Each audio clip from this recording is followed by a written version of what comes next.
حضرت صلی اللہ علیہ وآلہ وسلم پر وحی کا ابتدائی دور اچھے سچے پاکیزہ خوابوں سے شروع ہوا۔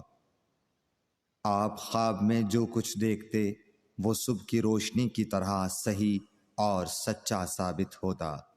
پھر من جانب قدرت آپ تنہائی پسند ہو گئے اور آپ نے غار حرا میں خلوت نشینی اختیار فرمائی اور کئی دن اور رات وہاں مسلسل عبادت اور یاد الہی و ذکر میں مشغول رہنے لگے۔ جب تک گھر آنے کو دل نہ چاہتا توشہ ہمراہ لیے ہوئے وہاں رہتے۔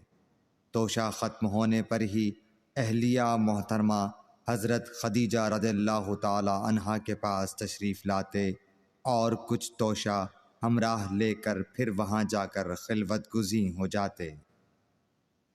یہی طریقہ جاری رہا یہاں تک کہ آپ پر حق منکشف ہو گیا اور آپ غار حرا ہی میں قیام پذیر تھے کہ اچانک حضرت جبرائیل علیہ السلام آپ کے پاس حاضر ہوئے اور کہنے لگے کہ اے محمد پڑھو۔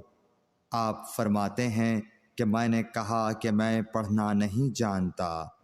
آپ صلی اللہ علیہ وسلم فرماتے ہیں کہ فرشتے نے مجھے پکڑ کر اتنے زور سے بھینچا کہ میری طاقت جواب دے گئی۔ پھر مجھے چھوڑ کر کہا پڑھو۔ میں نے پھر وہی جواب دیا کہ میں پڑھا ہوا نہیں ہوں۔ اس فرشتے نے مجھ کو نہایت ہی زور سے بھینچا کہ مجھ کو سخت تکلیف محسوس ہوئی۔ پھر اس نے کہا کہ پڑھ۔ میں نے کہا میں پڑھا ہوا نہیں ہوں۔ فرشتے نے تیسری بار مجھ کو پکڑا اور تیسری مرتبہ پھر مجھ کو بھینچا۔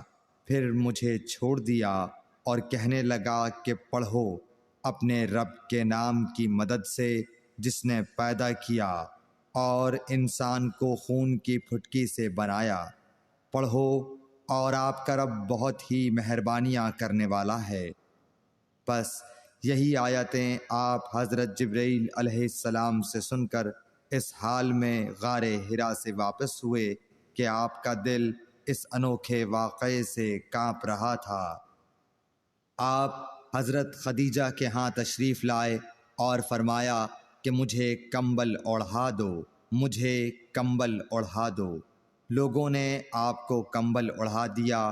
جب آپ کا ڈر جاتا رہا تو آپ نے اپنی زوجہ محترمہ حضرت خدیجہ رضی اللہ تعالی عنہا کو تفصیل کے ساتھ یہ واقعہ سنایا اور فرمانے لگے کہ مجھ کو اب اپنی جان کا خوف ہو گیا ہے۔ آپ کی اہلیہ محترمہ حضرت خدیجہ رضی اللہ تعالی عنہا نے آپ کی ڈھارس بندھائی اور کہا کہ آپ کا خیال صحیح نہیں ہے۔ اللہ کی قسم آپ کو اللہ کبھی رسوا نہیں کرے گا۔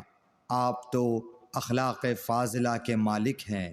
آپ تو کنبہ پرور ہیں، بے کسوں کا بوجھ اپنے سر پر رکھتے ہیں، مفلسوں کے لیے آپ کماتے ہیں، مہمان نوازی میں آپ بے مثال ہیں اور مشکل وقت میں آپ امر حق کا ساتھ دیتے ہیں۔ ایسے اوصاف حسنہ والا انسان یوں بے وقت ذلت و خواری کی موت نہیں پا سکتا۔